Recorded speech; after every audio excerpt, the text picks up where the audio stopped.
All right, guys, welcome back to Crossman Productions. We've had such an amazing week. Actually, we've had an amazing month.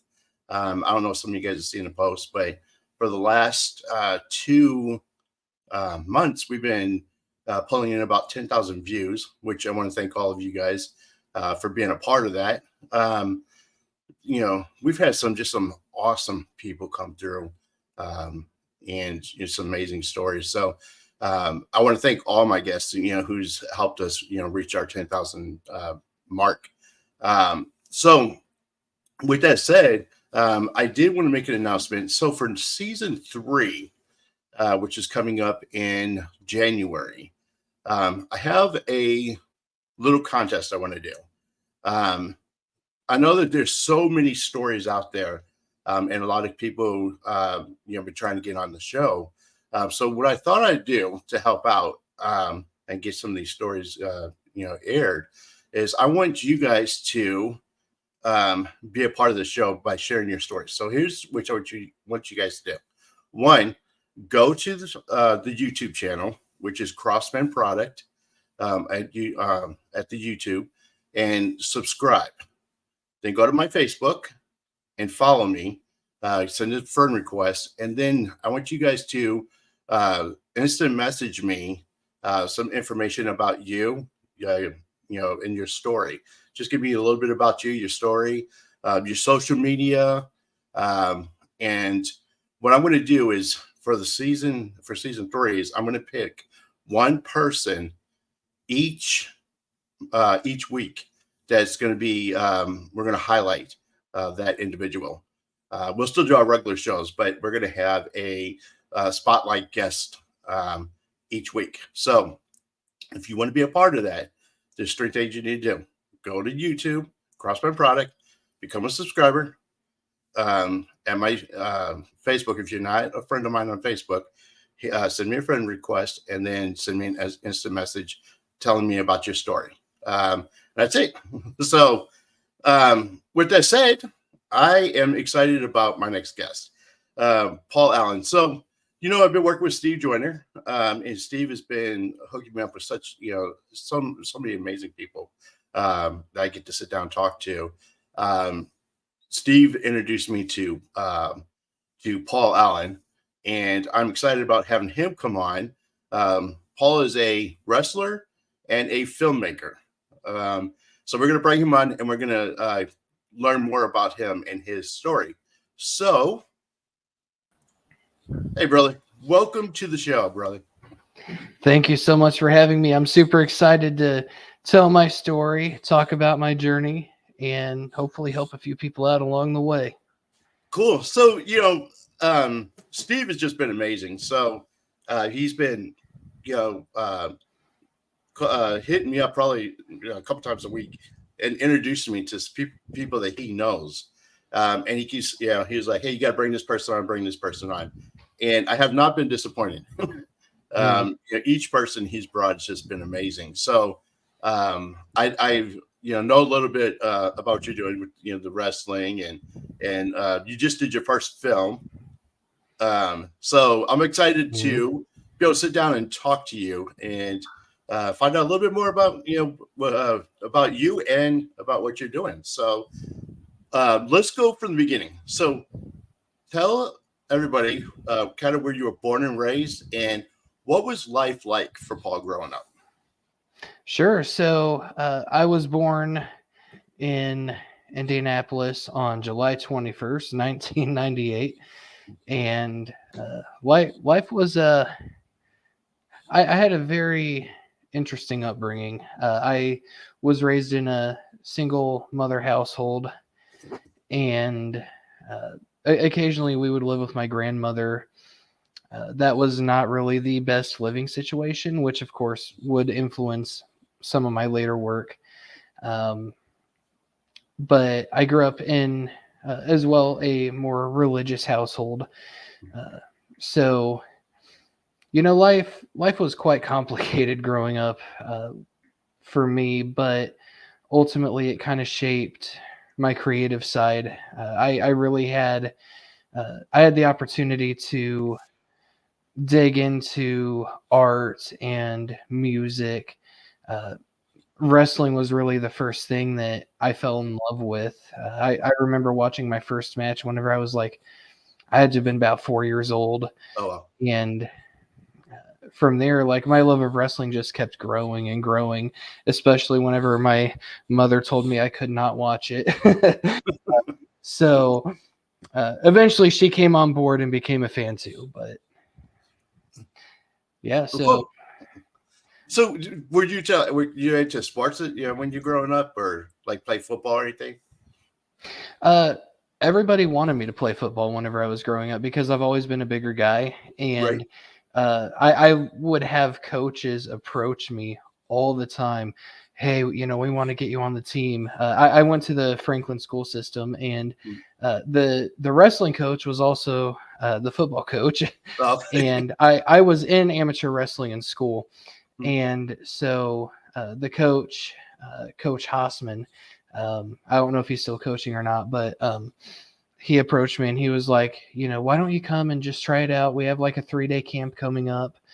And I was like, I'm not that into football, but I'll try it and just see if I like playing it, Right. because there is kind of that complex, I suppose, where you might not be a fan of a sport, but you're either good at it or you enjoy playing it. So I Right. thought perhaps that would be the case. And it was quite fun, but I was done after 3 days. um, that was it for Right. me, man. Wrestling was what I felt most comfortable with, and so that's what I stuck with as far as sports go. I did soccer for a couple of seasons whenever I was, oh Lord, I had to have been like 7 or 8. Oh, wow. But that was really it. I never got into any other sports as a kid. Right. So when did you start wrestling? About what age? Well, as far as like amateur wrestling goes, I started whenever I was in intermediate school. Okay. Um, and then I continued up until my freshman year of high school. And I can't remember what specific injury I had. It wasn't like a major or anything. It was just something with my ankle. Yeah. And I was out for a few months, and then I ended up becoming homeschooled. So that was kind of the end of my amateur wrestling journey. As far as professional wrestling goes, I Mm. started in November of 2017, and I want to be completely upfront. The way that I got into professional wrestling, Right. don't do it the way I did it. So I went to a show with my buddy Steven, and uh, I just was there as a fan. Right. And I want to preface this. I had no training at that time. I had done amateur, but that like it's such a different ball game. It's Right. so different. Um, but I'm there as a fan, and I was talking to the promoter about my amateur background and how I had a desire to train for professional wrestling, and somehow that ended up translating to me facing Bobo Brazil Jr. Wow. that night. That night? That night. Wow. No experience, no training. It should not have happened. Right. It should not have happened. But at the same time, I'm really glad it did because it set a lot of wheels in motion. Right. I was able to get into training at that time. And then, of course, Bobo Brazil Jr., he was amazing to work with. I didn't last very long in the ring, I'll tell you that. But afterwards, we had the chance to talk, and he gave me a lot of pointers. He even offered to train me himself, too, which was Oh, amazing. wow. I continued at that point. I would train before shows, and then I would have a little spot on the show, whether it was doing a match or just an angle. Right. But in, I believe it was June of 2018, I got a very nasty concussion during a match. Oh, wow. I'm not going to put the blame on anybody. It was just one of those things that happened. Right. And the concussion was so severe, like from the moment from that day, like I don't even remember the match itself. From that day until like February of the following year, I have no recollection of that time period. Wow. You know, over the years, bits and pieces have kind of come back to me, but I just, it's blank. Wow. So, you know, I had a sports doctor who told me that I could not wrestle anymore. Mm. But then in 2021, I went to another sports doctor because at this time, you know, guys like Daniel Bryan and Edge were getting cleared to compete after years of not being able to. And so Right. I kind of got this thought in my head, like, if I can get cleared, I wonder if I can get back into training and then get back in the ring. And so I went to another sports doctor, and they actually were quite content with my progress as far as concussion and healing went. Right. And so I got cleared. And around this time, my buddy Steven, who took me to the one show, he actually started a company called Journey Independent Championship Wrestling, which runs out of Martinsville, Indiana. And he invited me to come to one of the shows. And he said if I wanted to, there was a spot that I could have in the show. It was, you know, it was a non-physical role because at that point I hadn't resumed training yet. Right. It was basically me coming out, standing there, and scaring the crap out of the bad guys. Right. And so I did that, and the crowd reaction was insane. I remember I walked out, and the first thing I heard was one of the audience members go, "Oh, you're fucked now," which was amazing. So, so yeah, that started my journey back, and then it was at the next show where they announced my return match. And then I've had a few matches since then. My most recent was a little over a week ago, Okay. where I quite literally hung my opponent, which Wow. was fun. But yeah, that's my wrestling journey in a nutshell. Cool. So let me ask you this: what was it like, going to your first match? You go and Mhm. you're telling people, "Hey, I used to be, an amateur wrestler," and next thing you know, you're like in the ring. What was that like when you were actually facing, Bubba? Well, whenever they asked me if I wanted to do it, I immediately said yes. Mm. Obviously, you know, this was an opportunity to live my dream because I wanted to wrestle since I was a kid. Right. From the first moment that I saw guys like Stone Cold, you know, further down the road, guys like Jeff Hardy, Matt Hardy, I was like, I want to wrestle.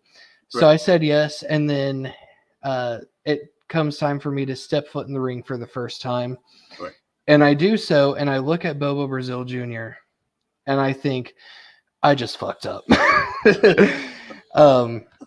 But I was so excited, like the level of joy that I felt in that moment, mixed in a little bit with fear, Right. was it was just amazing. And I even though it shouldn't have happened that way, I wouldn't trade it for the world. You know, Right.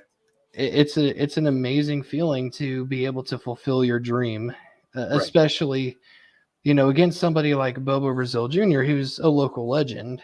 You Right. know, that it was amazing.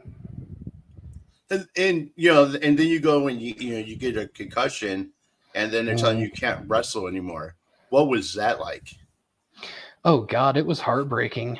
Um, you know, it like I said, I don't have much recollection of that certain time period. So, Right. um, you know, I do vaguely remember the doctor initially telling me like, "You're done," Right. and of course that was heartbreaking. But then, like, whenever I started getting my memory back towards February, and it started like actually hitting me, like, "Oh, I can't do this anymore." Right. That's whenever it really hit me hard. Um, you know, because again, wrestling was my passion since I was a kid, and it was all I really wanted to do. Right. And whenever it really hits you that you can't do it, Yeah. just it broke my heart. It absolutely shattered me. Right. And then luckily from there you got to go back. And Mhm. what was that that moment like when you came back? It kind of came in phases because, you know, there was the initial moment whenever I just stepped out in front of the crowd for the first time. And that was whenever I kind of got a feel for how they were going to react to me. Right. And it was a very surreal moment, just seeing that I was going to be well received. It was Right. very surreal. And then whenever they announced my match, um, that was, I can't even describe it. It felt like I was home. Right. Whenever I got in for training again, same thing. It felt like I was home. Chops, they don't feel very good, but the Yeah. first time I got chopped in training, I was like, finally. um, Strange reaction to being hit in the chest, but Right. it was like finally, like I've been wanting to do this for so long, and now it's like this is the first real chance that I've got. Right. And my return match, it was a tag team match. It was myself and a wrestler by the name of Jack Daniels versus the Criminal Misfits. I believe it was Shorty P and TJ Adams Okay. from that stable. And I was out of the match for most of it. Because at that point, I was still relatively new to training again. And so they didn't want me in there for like a very long time just to Right. keep it kind of safe, right?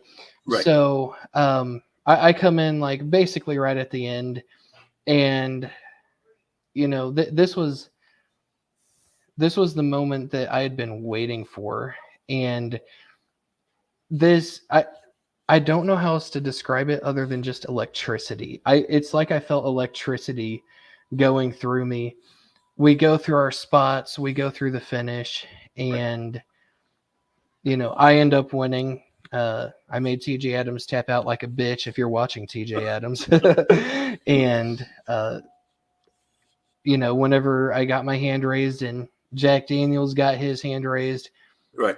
it was like, it was a dream come true to finally be to that point. Cool.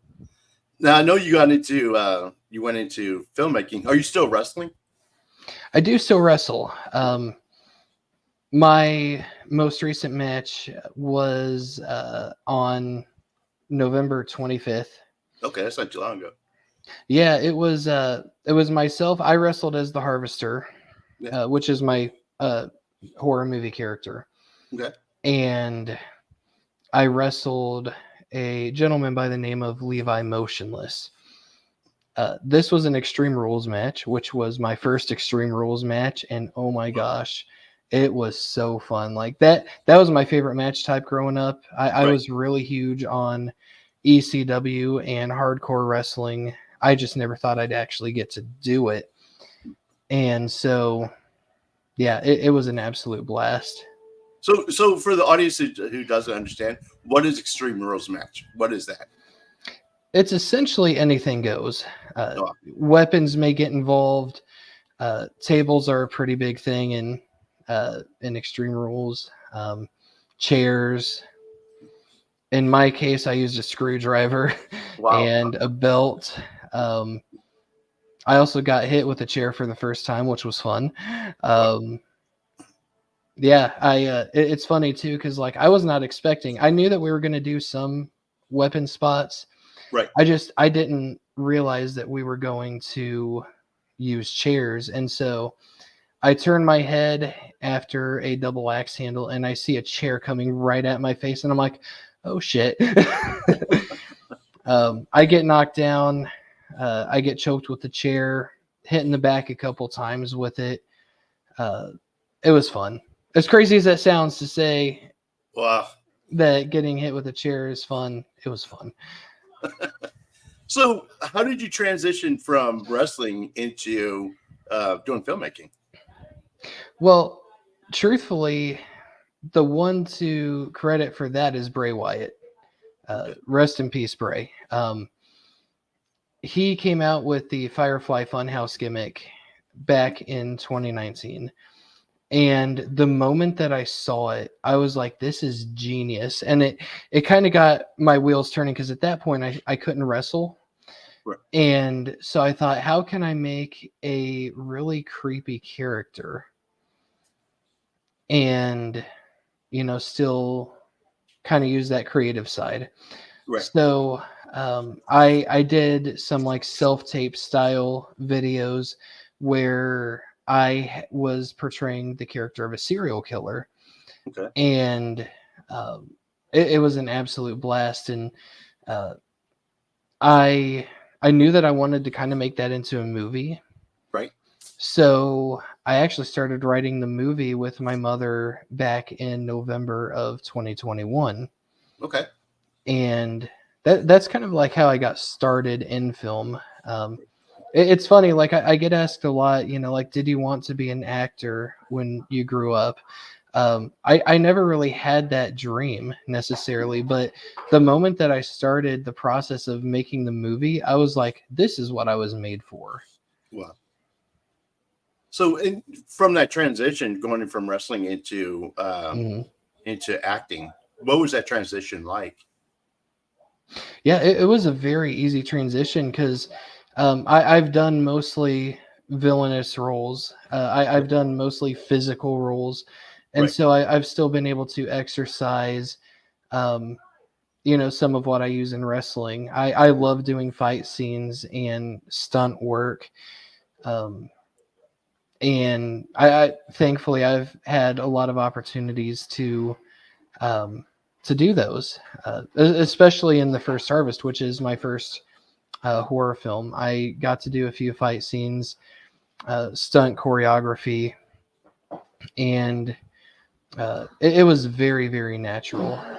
It wasn't any kind of a hard process. Right. Um, I suppose that.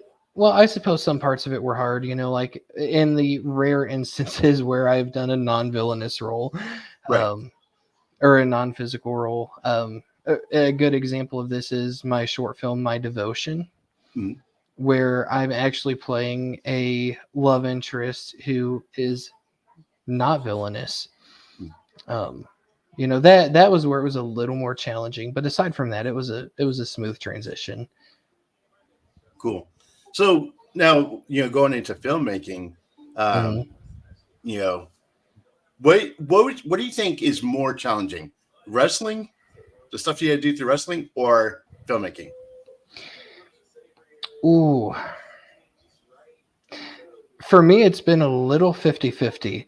Okay. I could say wrestling because on one hand, you have one shot to get it right.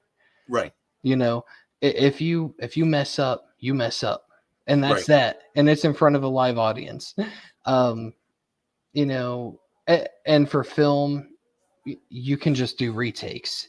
Right. Um, on the other hand, like I found whenever I was very early in film, um, I was blessed with the opportunity to cast and work with very talented actors and actresses, Okay. and it was quite intimidating because like they had a very high skill set Right. and I didn't. So um, that was where it was a little bit more challenging for me. Of course, I've studied and gotten much better over the last year and a half. Mm. Um, but so yeah, I'd say that wrestling is a little bit harder because you have one shot to get it right. If Right. you mess it up, you mess it up. Um, Right. you know, I I guess on the other hand with film, with my concussion history, memorizing lines makes that hard. Right. So how do you do that? So with the concussion and you're in there, doing films, Mhm. how do you memorize your lines? So you have like a specific, like a routine or something that you do? Yeah, so usually what I do, at least this is my current process, Mm. is I will read the entire script with my business partner and my best friend Heidi Mickak. We spend pretty much every day reading at least twice. Um, in addition to my concussion history, I also have dyslexia. So, like for me, I have to memorize not necessarily the entire script, at least the parts that I'm Right. in order to be able to pull off a role. Right. Um, so that's usually what I do is I try to read the script as much as I can every day on my own. I try to read with Heidi as much as I can because it's a lot better to hear someone else's voice in the other Right. roles. Um, for me, it's not necessarily memorizing word for word. It's memorizing the reaction, Right. if that makes sense. Yeah. So let me ask you, so now that you're doing films, is there a particular character that you would love to play? So this might be a little bit of a longer answer or a longer explanation. I'm on a weight loss journey. Mhm. My goal is to get down to about 250 pounds or such, maybe a little lower. I've always been a fan of the Scream franchise. It is my favorite franchise. I want to play Ghostface. Oh, wow. um, I would love to play one of the Ghostface killers in a Scream movie.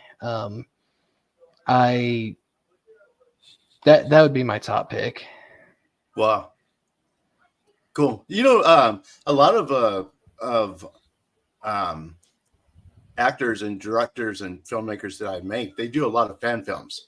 Hmm. I have one friend, Will Reed, who does a Batman film. Hmm. Phenomenal director and editor.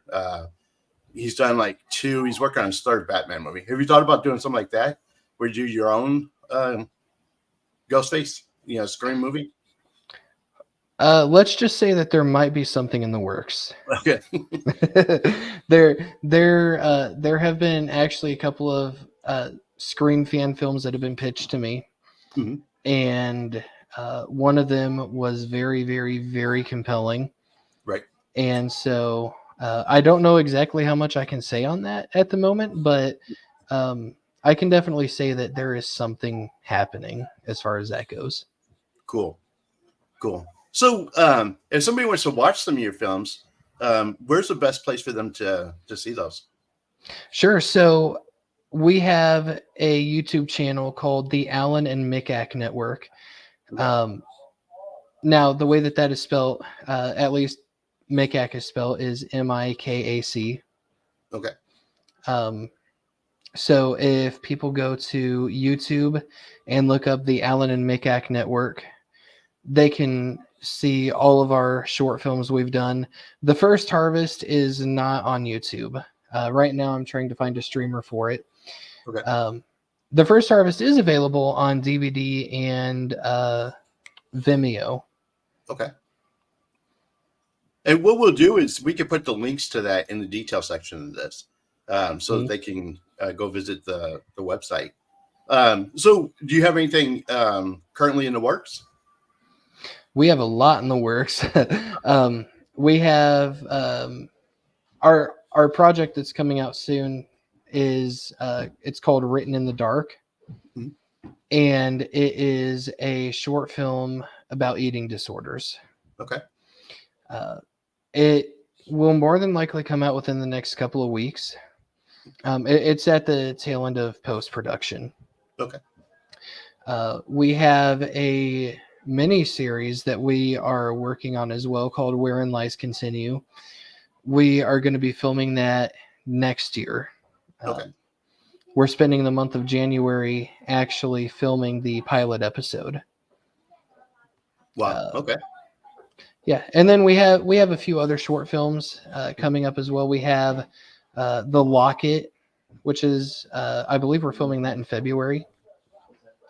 And then we have When the Smoke Clears, which we don't have a date set for filming for that yet.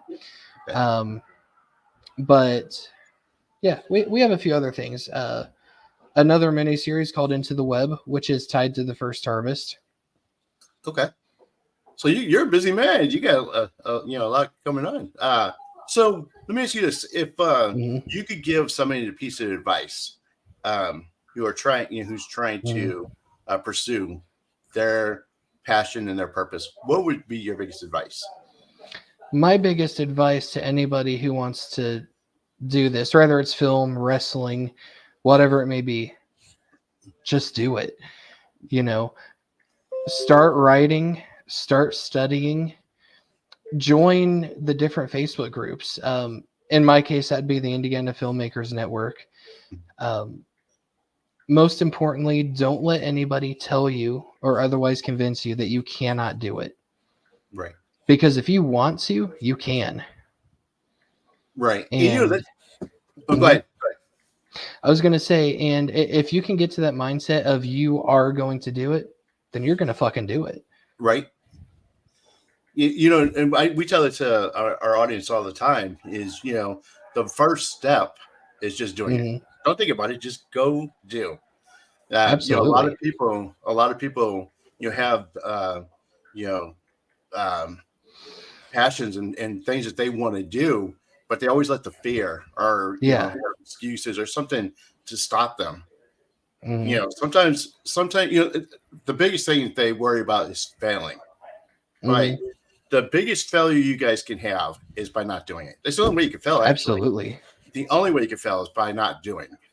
Hmm. So even if you get out there and, you know, you're wrestling, you know, you came out there in your first match, you know, obviously you're going to lose because, you know, it's your first match Hmm. out there. But, you know, even at that, that's a learning experience. And something you can Absolutely. say that, hey, at least I went out and did it. Hmm.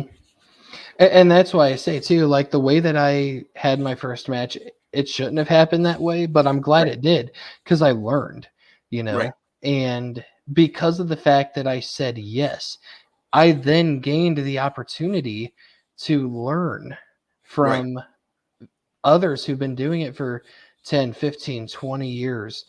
Um, if I had said no, if I had said I don't think I can do this tonight, I Right. don't know if I would have gotten into wrestling at the very least at that time. Right. So and you know, and then you made a career out of it. You know, going Mhm, back and actually got to live out your passion. You know, which mhm, is cool. You know, and my hats off to you that because, like I said, a lot of people don't even. Uh, you know, if somebody would have came to me and said, "Hey, you know, go jump in this right now," so most people would be like, "You're crazy. I'm not even prepared." mhm, You know what I mean? But you know, just taking that opportunity is awesome. So, mhm, man, that's great. So what I'm going to do is I'm going to put the links to your social media mhm. uh, and for your films so people can check those out. Now, what about are you? You said you're still wrestling. What, do you Yes. have another match coming up? I believe that we have an event on February 10th, I'm wanting to Okay. say, and that will be in Martinsville, Indiana. Okay. Cool. And that the February shows at JICW always have a special place in my heart because my mother passed away last January, Mm. and uh, like toward like the last year of her life, she actually got into the wrestling business herself Oh wow. as a backstage person, and so like she was so beloved at JICW, and uh, they decided to do a annual memorial match for her. So um, that I believe it's February 10th. Um, and there will be that Memorial Battle Royal. So that should be the next event. I don't have anything booked between now and then. Okay. Cool. So if you want to do this, as you have new stuff come up, Mhm, just holler at me, and you know we'll help you guys promote it. So whether it be a film or a match, just mhm. let me know, and we'll help promote that on the show. Absolutely. The biggest one that I want to promote now is Written in the Dark. Whenever it comes out, it's going to be, it's going to be our best short film yet. And Cool. I genuinely mean that. Like the acting is phenomenal, the writing is phenomenal. We all on set had so much chemistry for our scenes. I had a few scenes with Heidi, and Heidi had a few scenes with Caitlin Skinner, who's also one of our writers as well. Um, and it's just an amazing short. I've gotten to see some of the scenes Right. that have already been completed, and it's going to blow people away. Awesome. Cool. Yeah, I'm looking forward to them. I'm looking forward to seeing the projects that you're working on. And one of the things too that I like about the show is that um, you know we get to follow the guests, you know, as they continue their journey. So Hmm. you're you know more than welcome to come back on, um, and we'll as you have new projects.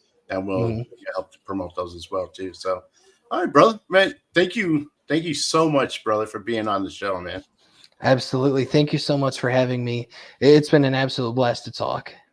Cool. So hit us up with the with the once the release dates come out, so we can get go watch those.